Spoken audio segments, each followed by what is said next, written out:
If you're suddenly having issues with your BMW AC, it stops blowing cold air in the summer, this part can be your solution.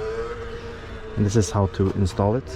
So first of all, under the glove box, you remove this panel right here. This is what the bolts look like. 10mm, and they sit right here and here. Make sure to disconnect the light. Then when it's out of the way, the sensor is located right here.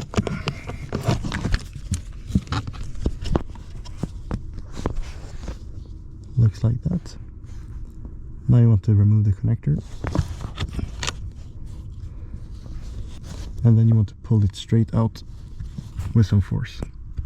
So this is what it looks like removed from its spot right here.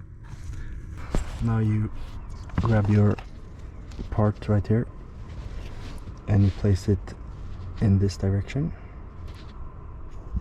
and snap it in. And now you place it the same way as it was fitted before. And you want this slot right here to be mounted on the plastic edge right there.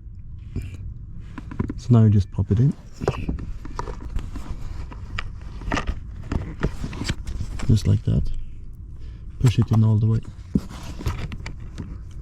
Make sure it sits properly. Like that, and plug the connector back in like that, and now you just put everything together and your AC should be blowing cold air once it's been going for a while in the summer. Thanks for watching.